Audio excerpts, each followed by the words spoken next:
আব্দুল হামিদ তো প্রশাসনের সহযোগিতায় গিয়েছে, আব্দুল হামিদ তো বঙ্গভবনের কলে গিয়েছে, আব্দুল হামিদ তো আপনাদের উপদেষ্টাদের ফোনে গিয়েছে, আব্দুল হামিদ তো আপনাদের সিদ্ধান্তের মাধ্যমে গিয়েছে। আপনি আবার বাংলাদেশে তদন্ত করে কার বিচার করবেন?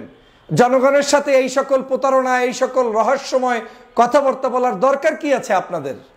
আপনারা জুলাই বিপ্লবটাকে ধ্বংস করে দিয়েছেন। বাংলাদেশের মানুষের চাহিদা কি সেটা আপনারা বুঝতে অক্ষম হয়েছেন। আপনারা আব্দুল হামিদকে বাংলাদেশ থেকে অন্য দেশে যাওয়ার সুযোগ করে দিয়ে এখন আবার বলছেন হামিদকে এই দেশ থেকে অন্য দেশে যাওয়ার সুযোগ যারা করে দিয়েছে তাদেরকে আইনের আওতায় আনবেন। আপনি আইনের আওতায় আনবেন বাংলাদেশের প্রেসিডেন্ট ভবনের কোনো একজন নির্দেশদাতাকে। দর্শক, স্ক্রিনে থাকা ভিডিওটা ইতিমধ্যে আপনারা দেখতে পেরেছেন। আজকের ভিডিওটা খুবই গুরুত্বপূর্ণ, খুবই ইম্পর্টেন্ট একটা ভিডিও। ডক্টর ফজলুল হক তিনি খুব বিশেষ একটা লাইভ করেছেন। অবশ্যই লাইভটা গুরুত্বপূর্ণ, আপনারা যদি মিস করেন তাহলে জীবনের সমস্ত বড় লাইভটি মিস হয়ে যাবে। আমরা চলুন সরাসরি ভিডিও স্ক্রিনে চলে যাই। আব্দুল হামিদ তো প্রশাসনের সহযোগিতায় গিয়েছে, আব্দুল হামিদ তো বঙ্গভবনের কলে গিয়েছে, আব্দুল হামিদ তো আপনাদের উপদেষ্টাদের ফোনে গিয়েছে, আব্দুল হামিদ তো আপনাদের সিদ্ধান্তের মাধ্যমে গিয়েছে। আপনি আবার বাংলাদেশে তদন্ত করে কার বিচার করবেন? জনগণের সাথে এই সকল প্রতারণা, এই সকল রহস্যময় কথাবার্তা বলার দরকার কি আছে আপনাদের? আপনারা জুলাই বিপ্লবটাকে ধ্বংস করে দিয়েছেন। বাংলাদেশের মানুষের চাহিদা কি সেটা আপনারা বুঝতে অক্ষম হয়েছেন। আপনারা আব্দুল হামিদকে বাংলাদেশ থেকে অন্য দেশে যাওয়ার সুযোগ করে দিয়ে এখন আবার বলছেন হামিদকে এই দেশ থেকে অন্য দেশে যাওয়ার সুযোগ যারা করে দিয়েছে তাদেরকে আইনের আওতায় আনবেন। আপনি আইনের আওতায় আনবেন বাংলাদেশের প্রেসিডেন্ট ভবনের কোনো একজন নির্দেশদাতাকে। আপনি আইনের আওতায় আনবেন আপনি আপনার নিজেকে, আপনি আইনের আওতায় আনবেন আপনি আপনার উপদেষ্টা মণ্ডলীদেরকে।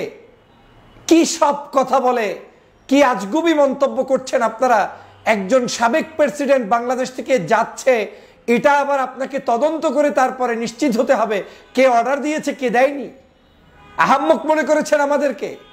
বাংলাদেশের মানুষ কি কিছুই বোঝে না, গরু ছাগল মনে করছেন তাদেরকে, যে যা খাওয়াবেন তাই খাবে। এটা কোনো সাধারণ নাগরিক নয়, এটা কোনো ছাত্রলীগের ওয়ার্ড পর্যায়ের কর্মী নয় যে কিভাবে পালিয়ে গিয়েছে আপনি তদন্ত করবেন।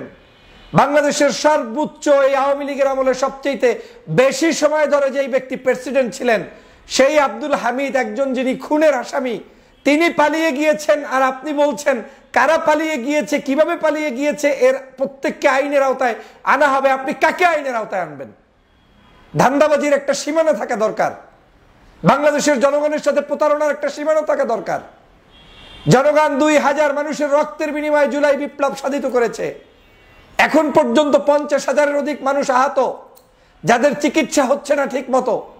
আর আপনি বলছেন যে আব্দুল হামিদ কিভাবে পালিয়ে গেল সেটা দেখা হবে, তদন্ত করে আইনের আওতায় আনা হবে। কাকে আনবেন? কোন অফিসারকে আনবেন? সাধারণ একজন পুলিশ অফিসারকে আপনি এক স্থান থেকে আরেক স্থানে আপনি তদন্ত করে তাকে আরেক জায়গায় আপনি কি বলে পাঠিয়ে দিলেই কি আপনার বিচার হয়ে গেল? আব্দুল হামিদ যাওয়ার পরে আপনি এখন নতুন করে শুরু করবেন, 2-1জনকে অভিযান করে তারপরে গ্রেপ্তার করবেন, তাতেই হয়ে গেল? আমি আজকের সকালের ভিডিওতে বলেছিলাম যে আব্দুল হামিদকে পাঠানোর আগে আপনাদেরকে দেখা উচিত ছিল বাংলাদেশের যেই মানুষগুলোর উপরে জুলুম হয়েছে, অত্যাচার হয়েছে, নির্যাতন হয়েছে, দেশনেত্রী বেগম খালেদা জিয়ার উপরে হয়েছে, জামাতের নেতৃবৃন্দের উপরে হয়েছে, চরমনের পীরের উপরে হয়েছে, বাংলাদেশের সমগ্র রাজনৈতিক দল এক্সেপ্ট আওয়ামী লীগ সবার উপরে জুলুম হয়েছে। সেই সময় আপনাদের বিচার বিভাগ কোথায় ছিল? সামান্য চিকিৎসার জন্য যেতে পারে নাই বিদেশে। ডক্টর মোহাম্মদ ইউনূস আজকের প্রধান উপদেষ্টা, তিনি পর্যন্ত ওই নিচতলা থেকে 6 তলা 7 তলা 10 তলা পর্যন্ত বিচারের জন্য হেঁটে হেঁটে উঠতে হতো, তারপরে লোহার খেঁচার ভিতরে ঢুকে তারপরে মামলার হাজিরা দিতে হয়েছে। এগুলো থেকে আপনাদের শিক্ষা হয়নি? শিক্ষা এজন্যই হয় না কারণ জুলাই বিপ্লবের আপনারা অংশীদার না। শিক্ষা এজন্যই হয় না আপনি রক্ত দেন নাই, আপনার আত্মীয় রক্ত দেয় নাই। শিক্ষা এজন্যই হয় না যে আপনি এখন পর্যন্ত গত 16 বছরে কোনো আওয়ামী লীগের জুলুম অত্যাচারের শিকার ছিলেন না। স্বরাষ্ট্র উপদেষ্টা কি করে এখন বলছেন যে এখন আইনের আওতায় আনার জন্য আপনারা চেষ্টা চালিয়ে যাবেন? আপনার আইনের আওতায় এই দেশে যদি আনতে হয় তাহলে তো আপনার এই উপদেষ্টা পরিষদ, বঙ্গভবন থেকে শুরু করে সবাইকে আপনার আইনের আওতায় আনতে হবে। একজন রাষ্ট্রপতি চলে যাচ্ছে, আপনারা খবরও রাখেন না, আপনি জানেনও না, জানবেন কি? আপনারাই তো এটা করে দিয়েছেন। আপনার অনুমতি ছাড়া, স্বরাষ্ট্রমন্ত্রী উপদেষ্টার অনুমতি ছাড়া, আইন উপদেষ্টার অনুমতি ছাড়া, একজন বঙ্গভবনের অনুমতি ছাড়া এরকম একজন রাষ্ট্রপতি তিনি যেতে পারেন, একজন রাষ্ট্রপতি তিনি চিকিৎসা নিতে গেলে পর্যন্ত, বাসায় থাকলে পর্যন্ত তার সমগ্র তথ্য এই রাষ্ট্রের প্রত্যেকের কাছে আছে, তিনি মৃত্যুর আগ পর্যন্ত আপনাদের হাই সিকিউরিটির ভিতরে আছে।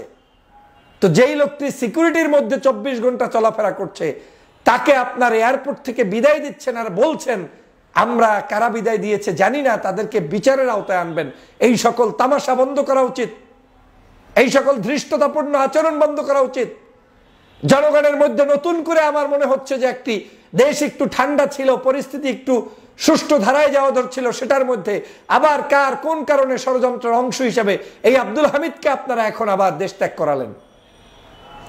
এভাবে করে আওয়ামী লীগের সব খনিগুলো দেশ থেকে পালিয়েছে, কাউকে দেশ ত্যাগ করানো হচ্ছে, কাউকে আরামায়েশে এখনো থাকার সুযোগ করে দেওয়া হচ্ছে, অথচ জুলাই বিপ্লবের পরে প্রত্যেককে গ্রেপ্তার করে আইনের আওতায় আনা উচিত ছিল। এখন পর্যন্ত আওয়ামী লীগের সেই সময়ের যত ধরনের অপরাধী কাউকে সঠিকভাবে গ্রেপ্তার করা হয় নাই। কিছু মানুষকে নামকা অস্তে গ্রেপ্তার করা হয়েছে, তার মধ্যে অনেকে আছে বয়স হয়ে গিয়েছে, হাঁটতে পারে না, চলতে পারে না। অনেকে আছে আওয়ামী লীগ করে কিন্তু অপরাধের মাত্রাটা ওই ওবায়দুল কাদের ষষ্ঠ পররাষ্ট্র মন্ত্রীদের মতো, শেখ হাসিনার মতো হয়তো নেই। তাদেরকে ঢুকিয়েছে কেন জানেন? শুধু আই ওয়াশ করার জন্য, আপনাদেরকে দেখানোর জন্য মূলত তাদেরকে ঢুকিয়েছে। তাদেরকে বিচারের জায়গায় গেলে তারা মাপ পেয়ে যাবে, আর অপরাধীগুলোকে যারা মাপ পাবে না তাদেরকে দেশ ত্যাগ করানো হয়েছে কৌশলে। তাদেরকে বিভিন্ন জায়গায় আটকানো, মানে গোপনে রাখা হয়েছে কৌশলে। আমরা কয়েক মাস আগে রিপোর্ট দেখেছিলাম যে বাংলাদেশের স্পিকারের পাসপোর্ট তৈরি হচ্ছে। কয়েক মাস আগে দেখলাম ওবায়দুল কাদের চলে গিয়েছে, কয়েক মাস আগে দেখলাম পররাষ্ট্রমন্ত্রী চলে গিয়েছে, আওয়ামী লীগের সকল সিনিয়র নেতারা সব চলে গিয়েছে। এখন ভণ্ডামি করছেন কার সাথে? কাকে আপনি এখন নতুন করে গ্রেপ্তার করবেন বলেন? গত 14 বছরের যে সকল নির্বাচন কমিশনের কমিশনাররা অবৈধভাবে নির্বাচন পদ্ধতি কলুষিত করেছে, তারা এখন পর্যন্ত গ্রেপ্তার হয়নি। বাংলাদেশের কোন দুর্নীতিবাজ, দুষ্কৃতিবাজ যারা এই জুলাই বিপ্লবের সময় মানুষদেরকে হত্যা করেছে, তারা গ্রেপ্তার হয়নি। আর আপনি এখন নতুন করে আবার দেখাচ্ছেন যে এই আব্দুল হামিদ কিভাবে গেল, আইন দেখা হবে। আব্দুল হামিদ কিভাবে গিয়েছে আপনি জানেন না? রাতের বেলা আপনি জানেন না যে বাংলাদেশের একজন প্রেসিডেন্ট বাংলাদেশ থেকে বের হচ্ছে, দেশনেত্রী বেগম খালেদা জিয়া বাংলাদেশে প্রবেশ করছে আপনি জানতে পারেন, বিভিন্ন দেশ থেকে একজন দেশে আসছে যাচ্ছে আপনি জানতে পারেন, কবি সাহিত্যিক সাংবাদিকরা দেশে প্রবেশ করছে আপনি জানতে পারেন, আর আব্দুল হামিদ চলে যাচ্ছে আপনি জানেন না। মিথ্যা বলে, জনতার সাথে প্রতারণা করে আজকের এই সরকার আমাদের সাথে বেইমানি করছে। আমি মনে করি এই সরকারের নৈতিকতা হারিয়েছে, জুলাই বিপ্লবের যে মূল চেতনা সেটা তারা ধ্বংস করে দিয়েছে। এই মুহূর্তে আর কোনো অপশন নেই। জনগণকে যদি ঐক্যবদ্ধ হওয়া না যায়, রাজনৈতিক দলগুলো যদি ঐক্যবদ্ধ হতে না পারে, তাহলে এই চোরের গোষ্ঠী চোরেরা বিভিন্ন জায়গায় পালিয়ে যাবে এবং এই সরকারের ছত্রছায়ায় তারা পালিয়ে যাবে। সরকারকে আমি হুঁশিয়ার করে বলতে চাই, অনেক বেশি ফাইজলামি করে ফেলেছেন। অনৈক্য দেখে আপনারা এত বেশি ফাইজলামি শুরু করেছেন যে এখন জনতার সাথে প্রহসন শুরু করেছেন, অথচ জনগণের উপরে ভিত্তি করে আপনারা ক্ষমতায় এসেছেন। জনগণ কি চায় সেটা আপনাদের মাথায় নাই, আপনাদের মাথায় শুধু আওয়ামী লীগকে পুনর্বাসন করা। এইভাবে চলতে থাকলে আবার নতুন করে জনগণ ফুঁসে উঠবে এবং আপনাদেরকেই বাংলাদেশের জনগণ আবার কিন্তু আপনাদেরকে প্রশ্নবিদ্ধ করবে। প্রিয় বন্ধুরা আমার, আজকের বাংলাদেশের পরিস্থিতি ভালো নেই, আমাদেরকে ঐক্যবদ্ধ হতে হবে। এই উপদেষ্টা পরিষদে যারা আছে, আমি বহুবার বলেছি, একজনের মধ্যেও সেই জুলাইয়ের চিন্তা চেতনা নেই। চেয়ার পাওয়ার পরে সবাই যার যার মতো ব্যস্ত হয়ে পড়েছে, যার যার মতো কাজে ব্যস্ত। একটু বিপদে পড়লে ফেসবুকে পোস্ট করে আর বলে যে আমরা এই কারণে পারছি না, ছাত্র আছে মাত্র 2 জন, আমরা কি করব। আর অনৈক্য বিস্তারের জন্য ওনাকে ফেসবুকে 24 ঘন্টা লেখালেখি করতে থাকে। বাংলাদেশের রাজনৈতিক দলগুলোকে শত্রু বানানোর জন্য ওনারা ওনাদের মতো মন্তব্য করে, ওনারা নিজেরা দল গঠন করে, ওনারা যা ইচ্ছা তাই করে।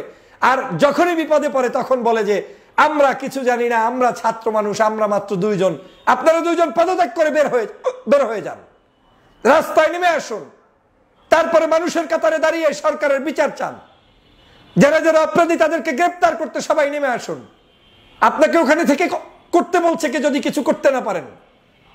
আর মানুষের মধ্যে অনৈক্য তৈরি করে দিবেন, বিভিন্ন রাজনৈতিক দলগুলোকে বিতর্কিত করে দিবেন, জামাতকে যুদ্ধাপরাধী বানিয়ে দিবেন, বিএনপিকে চোর ডাকাত বানিয়ে দিবেন, অন্য দেশপ্রেমিক রাজনৈতিক দলগুলোকে অপরাধী বানিয়ে দিবেন। নির্বাচনের কথা বললে আপনি অসুস্থ হয়ে পড়বেন। বিভিন্ন ধরনের মন্তব্যগুলোর বিরুদ্ধে আপনারা কথা বলবেন। আর আপনারা এখন যখন এই ব্যাপারে প্রশ্ন তোলা হয় তখন আপনারা চুপ করে থাকেন, তখন আপনারা মন্তব্য করেন, এটা হতে পারে না। প্রিয় ভাইরা আমার, সে কারণে বলছি, আজকের এই চরম মাত্রায় একটি নতুন করে ষড়যন্ত্র চলছে। এই ষড়যন্ত্র থেকে আমাদেরকে রুখতে হবে এবং সবাইকে ঐক্যবদ্ধভাবে এই ষড়যন্ত্র মোকাবেলা করে এই ষড়যন্ত্রের পাড়ি দিয়ে আবার দেশ গঠন করার জন্য সবাইকে এক হতে হবে। এই সকল ষড়যন্ত্রের হাত থেকে যদি দেশকে আমরা রক্ষা করতে না পারি, তাহলে আমাদের এই প্রিয় মাতৃভূমি নষ্ট হয়ে যাবে, ধ্বংস হয়ে যাবে। সবাই ভালো থাকবেন, সুস্থ থাকবেন। আল্লাহ হাফেজ। স্ক্রিনে থাকা ভিডিওটা দেখতে পেরেছেন। ভিডিওটা খুবই ইম্পর্টেন্ট, গুরুত্বপূর্ণ ছিল। ডক্টর ফজলুল হক সম্পর্কে যদি কিছু লেখার থাকে অবশ্যই আপনারা কমেন্টস করে জানিয়ে দিবেন এবং আপনাদের মূল্যবান মতামতগুলো কমেন্ট বক্সে কমেন্ট করে জানিয়ে দিবেন। আপডেট ভিডিও পেতে চাইলে নয়নতার সঙ্গে চোখ রাখবেন। ভালো থাকবেন, সুস্থ থাকবেন, এই বলে এখান থেকে বিদায় নিয়ে নিচ্ছি। আল্লাহ হাফেজ।